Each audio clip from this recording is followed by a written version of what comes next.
Good afternoon, everybody. My name is Brandon Palmer, and today I'm going to be presenting to you my business plan for the business I created called Atlantic Motor Sales.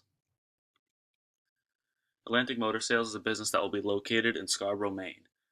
We are going to sell used cars and trucks, and we are going to be a products and service based business. Our products being the inventory that we have on our lot, and the services being the service that we provide for those cars and trucks. And the two sides of this business are going to work in tandem with one another. We are going to be a relatively small dealership in comparison to others, and what's going to set us apart from our competition is the unique relationships we are going to strive to build with our customers so that over time, as they come in and buy our cars and trucks, we will create a lasting relationship that will keep them coming along with their friends and family that they talk to and spread the word with. So, how I want to run my business. I want to be a sole proprietorship. The first reason I want this is because this has the highest attainable revenue. Another reason that I want this is it gives me a low risk for a high risk scenario. And what I mean by that is because, like I said before, with our unique relationships that we are going to strive to create, we are going to have the ability to have an open line of communication with our customers without hiding behind the walls that usually a corporation would have.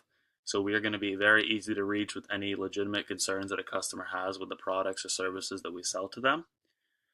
Along with this is the ability to closely manage the operations of my business, and it will give me complete control of what goes on in Atlantic Motor Sales. So for our production and operation, we are going to need specific land location in Scarborough, Maine. We are going to need a shop that we can either buy or rent depending on where we decide to place our shop.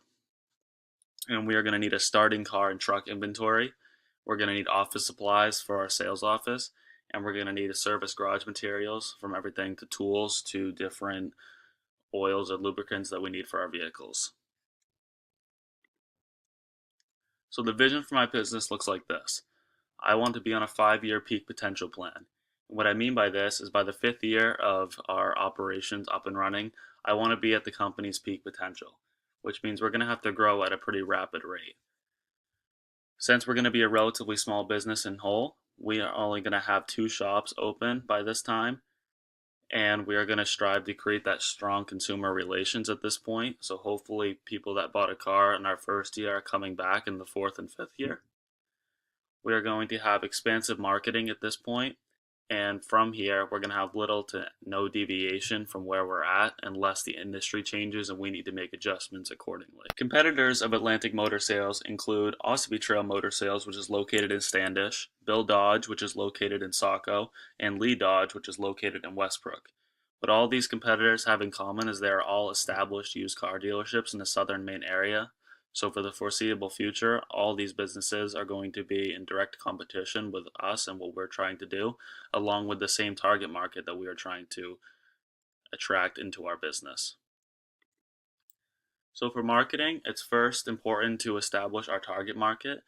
And for this, we are looking at the people that have the average income between $10,000 to $50,000.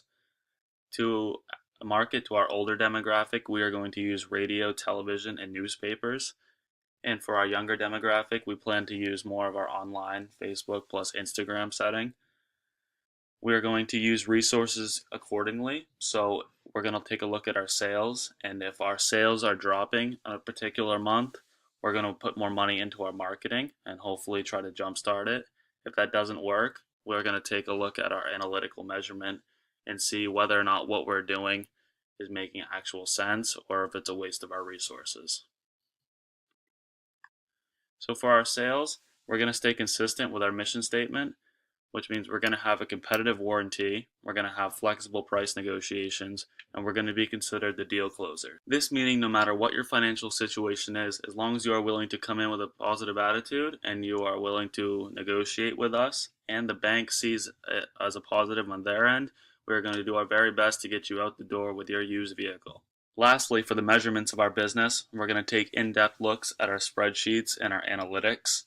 We're also going to take a look with those as our sales and revenue and see where those numbers are at. And we're obviously going to do polls to our customers for customer satisfaction. And what's really important is we're going to compare these two and see if the correlation matches, and if not, what we can do to increase these. So we are always going to be willing to be flexible and do what's necessary to make our business a more successful place for both our investors, ourselves, and for our consumers. Thank you for taking the time out of your day to watch my presentation on Atlantic Motor Sales. We hope that by your support and your willingness to invest in our business, that we are going to thrive in the future for years to come and be a powerhouse of the Southern Maine used automobile industry. So from everybody at Atlantic Motor Sales, we'd like to thank you and have a great day.